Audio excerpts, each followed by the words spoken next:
எல்லாரும் அரசியல் படிச்சா என்னை போன்ற ஆட்கள் இன்னைக்கு அரசியல் பேசாத காரணத்தினாலதான் ஐயா விஜய் போன்ற கொள்கை இல்லாத நபர்கள் வந்து அரசியல் பண்றாங்க. நமக்கு கொள்கை இல்லையா? பிறப்புக்கும் எல்லா உயிருக்கும்னு ஒரு அடிப்படை கோட்பாட்டை நம்ம கட்சியினுடைய ஒரு முக்கிய கோட்பாட்டை அறிவிச்ச நமக்கு கொள்கை இல்லையா? பவானி, நொய்யலாறு, அமராவதி 6 இணைப்பு திட்டத்துக்கு ஒரு துரும்ப கூட கிள்ளி போடல. வாக்குறுதி நம்பர் 103 சொன்னாங்களே, செஞ்சாங்களா? இந்த திட்டத்தை ஒன்றிய அரசு கூட தான் சொல்லிட்டு இருக்கு. நீ தைரியமா இருந்தா பாஜக சொன்னீர்களே செய்திகளாம் கேட்க வேண்டியதானே? அப்ப மக்களுக்கு ஒண்ணுன்னா இந்த விஜய் வந்து நிப்பா, இந்த விஜய் வந்து கேள்வி கேட்பா. கர்நாடகால மேகதாது அணை கட்ட போறோம்னு சொல்றாங்க, தமிழர்களுக்கு தண்ணி கிடையாது அப்படின்னு சொல்றாங்க. முடிஞ்சா நீ நல்ல நடிகனா இருந்தா, நல்ல திறமசாலியா நான் நடிகன் தான், நான் உங்களுக்கு ஒரு பிரச்சனைன்னு வந்து நிற்பேன் அப்படின்னு நீ நின்று நான் விஜய் அவர்களை நேரடியாக சவால் விடுறேன். முல்லை பெரியார் பிரச்சனை இருக்குல்ல, நீ தைரியமான நடிகை நான் எதிர்த்து கேட்டுரு, நான் வந்து உன்னை நான் என் தலைவனாக ஏற்றுக்கிறேன், நீ எதிர்த்து பேசிட்டு பார்ப்போம்.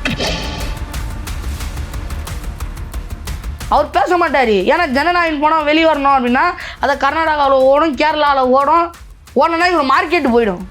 இவருக்கு இது கடைசி படம் கிடையாது, இன்னொரு நிறைய படம் நடிக்க போகிறாரு. ஏன்னா கடைசி படமாக இருந்தால் எதிர்த்து பேசியிருப்பாரு. விஜய் அவர்கள் வந்து நம்ம 1000 திட்டுறோம், 1000 விமர்சிக்கிறோம். ஆனால் அவர் வந்ததுக்கப்புறம் தமிழ்நாட்டிலேருந்து எத்தனை தற்குறிகள் இருக்குதுங்கிறத ஐயா விஜய் அவர்கள் வந்து காமிச்சு கொடுத்துருக்காங்க. அந்த கருத்தில் நான் வந்து வேறுபாடுபடலை. ஐயா விஜய் அவர்களுக்கு தற்குறிகளை காமிச்சு கொடுத்ததுக்கு, இத்தனை உருப்படாத தருதலை தமிழ்நாட்டில் இருக்குது அப்படின்னு காமிச்சு கொடுத்தது ஐயா விஜய் அவர்களுக்கு ரொம்ப நன்றி. இவங்கெல்லாம் யாரும் இங்கே தற்குறிகள்லாம் கிடையாது. இவங்க எல்லாரும் தமிழ்நாட்டு அரசியலோட ஆச்சரியக்குறி.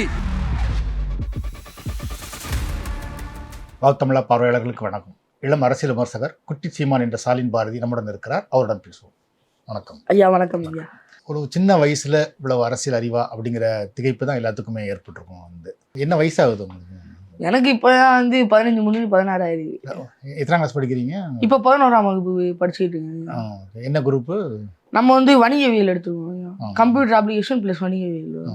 என்ன திட்டம் உங்களுக்கு, என்ன ஆகணும் அப்படிங்கிறது? இப்போதைக்கு எதுவும் கிடையாது. இயற்கை வந்து நம்மளை வழிநடத்திட்டு போகுது. அதே போல் நம்ம வந்து எதிர்த்துலாம் சண்டை போகிறது இல்லை. இயற்கையை வழிநடத்திட்டு போகிற வழியிலேயே நம்மளும் ஏதாவது கடவுளும் இல்லையா, அவரு கூட்டு போகிற பாதையிலேயே நம்மளும் போயிடுறது. எதிர்த்து சண்டை போடணும் அப்படின்னா அசாத்திய திறமைகள்லாம் வேணும், நம்மகிட்ட அவ்வளோலாம் கிடையாது.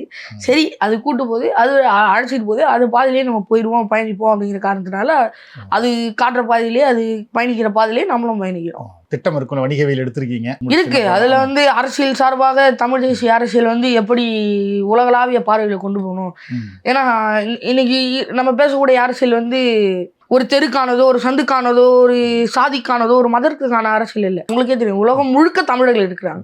அப்போ அவங்க அப்படி இருக்கும் பொழுது நம்ம கையில் எடுக்கக்கூடிய அரசியல் என்பதே உலகளாவிய தமிழர்களுடைய அரசியல், அவங்களுடைய மொழி வழி அரசியல், இன வழி அரசியல், அப்படி சொல்றத நம்ம தமிழ் தேசியம் அப்படின்னு சொல்றோம். தமிழ் தேசியத்தை உலகளாவிய பார்வையில எப்படி பார்க்கணும், அது ஒரு ஆராய்ச்சி பண்ணணும் அதில் அப்படின்னு நான் வச்சிருக்கேன். எப்படி இந்த அரசியல் ஆர்வம் உங்களுக்கு எப்படி ஏற்பட்டது? உங்களுக்கு ஃபேமிலி, குடும்ப பின்னணியிலிருந்து வந்ததா இல்லை?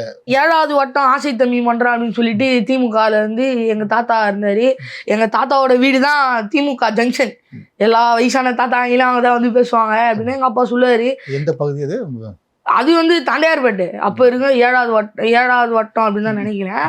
அப்போ வந்து எங்கள் அப்பா சொல்லுவார், நான் எங்கள் தாத்தாவை பார்க்கல, அதுக்குள்ளே இறந்துட்டாரு, நான் பிறகுறதுக்கு முன்னாடியே இறந்துட்டாங்க. அப்படி இருக்கும்பொழுது எங்கள் அப்பாவும் வந்து சொல்லுவார், நான் வந்து ஈழத்தமிழர்களுக்காக கொடும்பாவி எரிச்சேன் அப்படின்லாம் சொல்லுவார். எங்கள் அப்பா வந்து திமுகவுக்கு போய் திரள் நிதி வாங்கி கொடுத்துருக்காரு, அதெல்லாம் எங்கள் அப்பா சொல்லுவார். அதனாலே என்ன அப்படின்லாம் நமக்கு கிடையாது, அதனால ஒரு நம்பிக்கை எல்லாம் கிடையாது. நான் தொடர்ச்சியாக வலைவெளியில் பேசிகிட்டு வந்தேன். அப்போ வந்து ஐயா சீமான் அவர்களுக்கு வந்து நாம் தமிழர் கட்சிக்கு 2024 உங்களுக்கே தெரியும், நாடாளுமன்ற தேர்தலில் சின்னத்தை வந்து பறிச்சுட்டு வேறு சின்னத்தை கொடுத்து இது போன்ற அநியாயங்கள்லாம் தொடர்ச்சியாக நடக்க ஆரம்பிச்சு. ஒரு தமிழ்னா ஒரு தமிழுக்கு ஏன் குரல் கொடுக்கக்கூடாது? அவர் பேசுறது நமக்கான அரசியல் தானே, நமக்கு மட்டும் இல்லை, சின்ன சின்ன உயிர்களுக்கும் விலங்குகளுக்கும் பேசுகிறாரு, அது ஏன் நல்ல அரசியல் தானே அப்படின்னு தோணுச்சு. அப்புறம் கொஞ்சம் கொஞ்சமாக ஆதரவு தெரிவிக்க ஆரம்பித்தோம். அப்புறம் நமக்கு பேச ஆரம்பித்ததுனால மக்கள் வந்து என்னோட பார்வையில் இவ்வளோ பிரச்சனை இருக்குது அப்படின்றத கொண்டு வர ஆரம்பித்தாங்க. என் பகுதியில் இருக்கவங்களே வந்து இதை பாரு, இங்கே இவ்வளோ பிரச்சனை, அங்கே அவ்வளோ பிரச்சனை. அப்புறம் பேசக்கூடிய சக மனிதர்கள், மாணவர்கள், தோழர்கள் எல்லாரும் காமிக்க ஆரம்பித்தாங்க. நான் பேசுறதுனால எனக்கு காமிக்க ஆரம்பித்தாங்க. அரசியல் எடுத்து பேசுறதுனால அரசியல் பிழைத்தோருக்கு அறம் கூட்டுறாங்க அப்படின்னு இல்லைங்களா? அப்படி பார்க்கும்போது அரசியல் அறம் என்பது ரொம்ப முக்கியம். அப்படி அறத்தெல்லாம் காட்ட ஆரம்பித்தாங்க. இதில் அறம் இல்லை இந்த செயலில், நீ எடுத்து பேசு அப்படின்னு சொல்லாமல் ஆரம்பித்தாங்க. அப்புறம் இந்த குமுகத்தில் இருக்கக்கூடிய ஒவ்வொரு அவலங்களையும் நம்ம எடுத்து பேச ஆரம்பித்தோம்.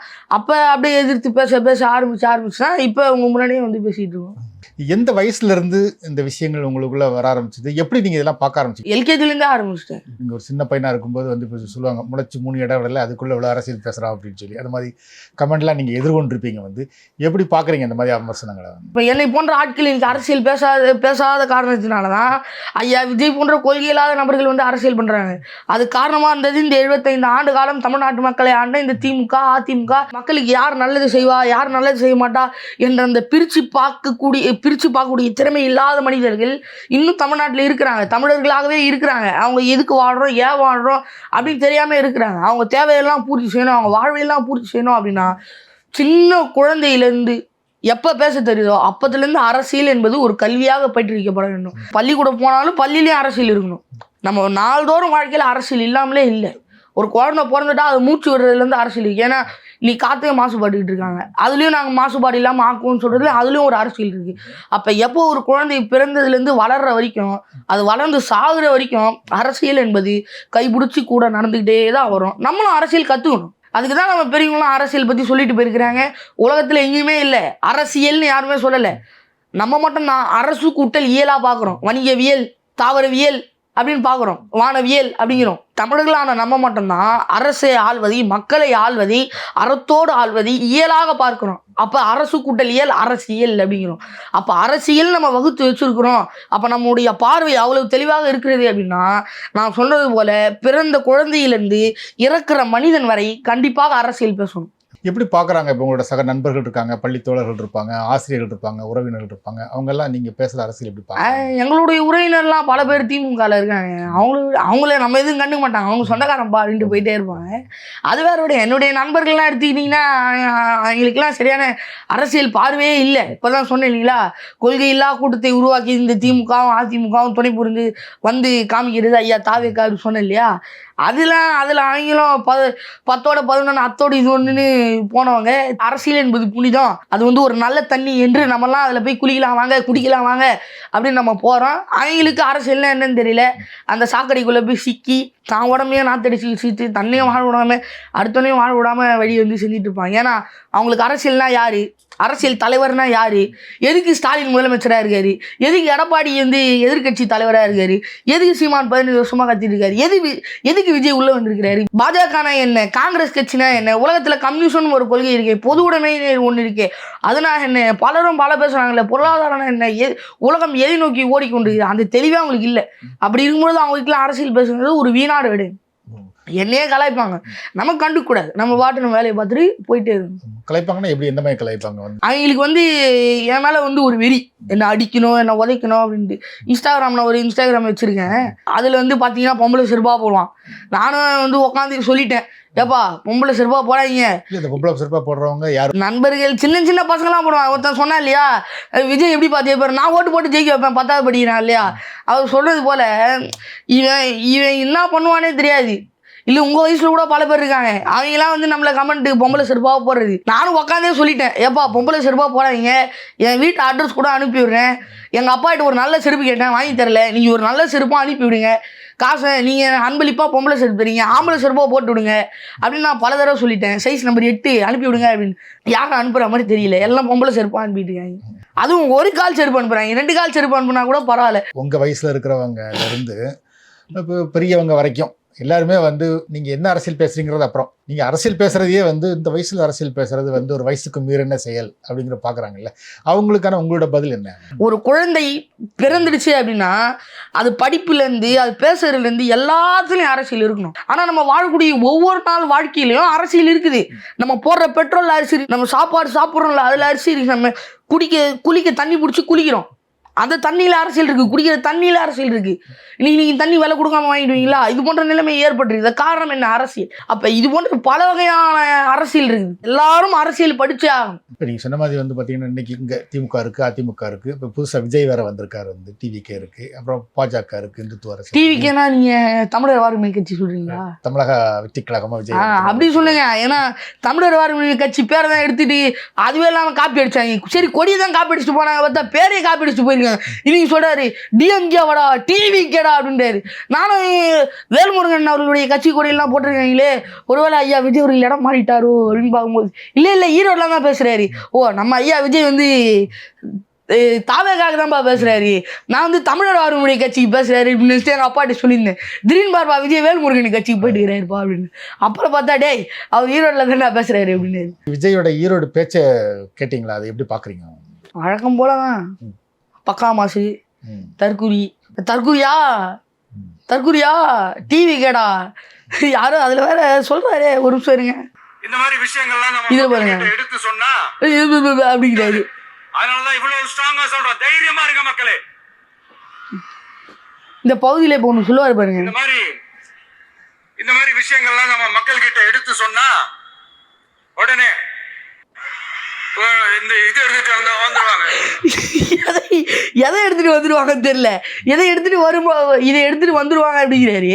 அப்ப பேப்பர் மாத்துறாரு. என்ன அவர் படிக்கிற ஸ்கிரிப்டை மாத்துறாரு. ஒருவேளை திமுக ஸ்கிரிப்ட் எடுத்துட்டு வந்து நான் மாப்பிள்ள வச்சு மாப்பிள்ள அப்படின்னு சொல்லிட்டு கொடுத்துட்டு போறாங்களோ என்னமோ தெரியல. ஒரு கட்டத்துல இதெல்லாம் பேசும்போது இந்த ஸ்டெல்லாவெல்லாம் யார் செய்யுது?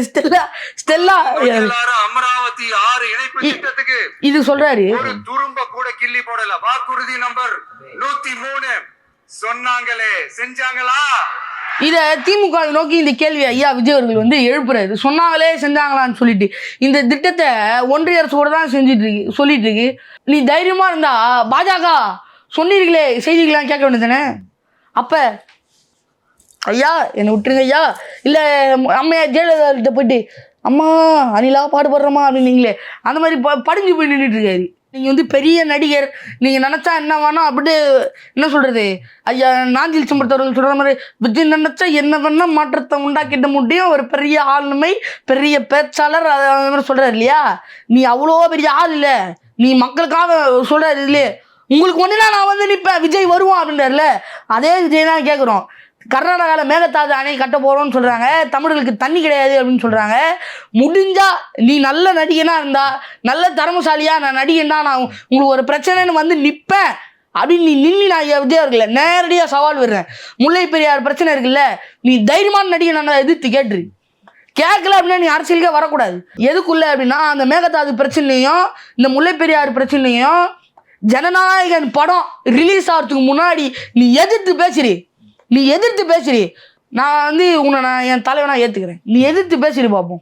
நீ காவிரி நதி நீர் பிரச்சனையையும் முல்லை பெரியார் பிரச்சனையும் முல்லை பெரியார் தமிழ் பெண்களுக்கு நடந்த பிரச்சனையும் நீ எடுத்து பேசுறி. மேகதாது பிரச்சனை எடுத்து பேசுறி, காவிரி நதி நீர் பிரச்சனை எடுத்து பேசுறி. நீ பேச மாட்ட. ஜனநாயகன் படம் வரதுக்கு முன்னாடி நீ பேசுறி. நான் உன்னை என் தலைவனா ஏற்றுக்கிறேன், நான் வேறு எதுவுமே சொல்லலை. அவர் பேச மாட்டார். ஏன்னா ஜனநாயகன் படம் வெளியே வரணும் அப்படின்னா அதை கர்நாடகாவில் ஓடும், கேரளாவில் ஓடணும்னா இவர் மார்க்கெட்டு போயிடும். இவருக்கு இது கடைசி படம் கிடையாது, இன்னொரு நிறைய படம் நடிக்க போறாரு. ஏன்னா கடைசி படமாக இருந்தால் எதிர்த்து பேசியிருப்பாரு. இவர் இன்னும் நிறைய படம் நடிக்க போறாரு.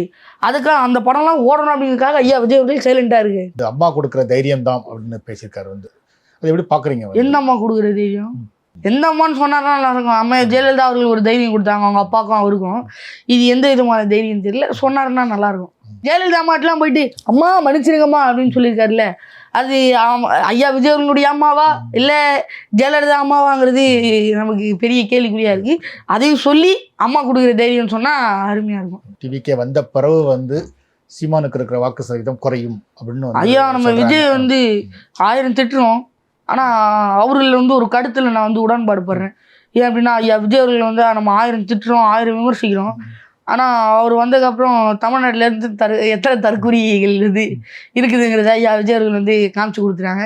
அந்த கருத்தில் நான் வந்து வேறுபாடுபடலை. ஐயா விஜய் அவர்களுக்கு தற்குறிகளை காமிச்சு கொடுத்ததுக்கு, இத்தனை உருப்படாத தருதலை தமிழ்நாட்டில் இருக்குது அப்படின்னு காமிச்சு கொடுத்தது ஐயா விஜய் அவர்களுக்கு ரொம்ப நன்றி. இந்த கருத்தில் ஐயா விஜய் அவர்கள் மக்களுக்கு எவ்வளோ நல்லது செஞ்சுருக்காரு. இது தற்கொலையை காமிச்சு கொடுத்தது மூலமாக ஆஹா இவன்ட்டு எது பேசினாலும் ஒன்றும் நடக்காது, மக்கு சாம்பிராணிவேன் அப்படின்றத ஐயா விஜய் அவர்கள் காமிச்சு கொடுத்துட்டாரு. ஏன்னா தற்கொலைனாலும் அவங்க தமிழ்நாட்டில் தான் இருக்காங்க, தமிழ்நாட்டில் தான் வாக்கு செலுத்த போகிறாங்க. அதான் சொல்கிறேனே, தற்கொலைன்னு அர்த்தம் உனதுக்கும் புரோஜனம் ஆகாதவன் உருப்படாதவன் அப்படின்னு அர்த்தம். நாளைக்கு அவங்க அதிகாரத்தை கைப்பற்றினாங்க அப்படின்னா வாய்ப்பில்லை ராஜா, வாய்ப்பில்லைன்னு சொல்லிட்டு நான் போயிட்டே இருக்க வேண்டியதான். ஸோ நாம் தமிழர் கட்சி வாக்கு வங்கியே விஜயால பாதிப்பு ஏற்படாதுங்கிறீங்க. அவங்களுக்கு ஓட்டு போடுறவங்களாம் புரிஞ்சு ஓட்டு போடுறவங்க. என்ன மாதிரி ஆளுங்க ஓட்டு போடுறது எனக்கு புரியும். கொள்கை என்னன்னு தெரியும், கட்சி என்னன்னு தெரியும், சீமானா யாருன்னு தெரியும், அவங்களோட பேக்ரவுண்ட் தெரியும், பின்னணி எல்லாம் தெரியும். புரிஞ்சு நான் ஓட்டு போடுறேன். இவனுக்கு விஜய் யாருன்னு தெரியுமா, விஜயோட அம்மா யார் அப்பா யாருன்னு தெரியுமா, விஜய் பேசக்கூடிய மொழி என்னன்னு தெரியுமா, இதெல்லாம் யாருன்னே தெரியாது, விஜய் கையில் எடுக்கக்கூடிய அரசியல் என்னன்னு தெரியாது, இனிமே தெரியாம தான் உள்ளே வந்துருக்கான் இவங்கெல்லாம். எல்லாம் வந்து இந்த ஆட்டுக்கார அலமேல் படத்தில் அந்த நடிச்ச ஆட்டை ஊர் ஊராக கொண்டு போனாங்க. அந்த ஆடு என்ன பார்க்க வந்தாங்க, அது பட ப்ரமோஷனுக்காக அப்படி பண்ணாங்க. இதுவும் இது ஏதோ ஒரு கட்சிக்கு இதுவும் ஐயா விஜய் அவர்கள்னு ஒரு ஆடாக இருப்பார், கூட்டு போய் பத்தியா ஆடு, அந்த மாதிரி இதுவும் ஒரு ஏதோ ஒரு கட்சியோட ப்ரொமோஷன் தான். எவ்வளோ காலம் அந்த ப்ரொமோஷன் இருக்கும்னு தெரியல. கூடி சீக்கிரம் அந்த ப்ரொமோஷனோட ஓனர் வெளியில் வருவார், அப்போ பார்ப்போம்.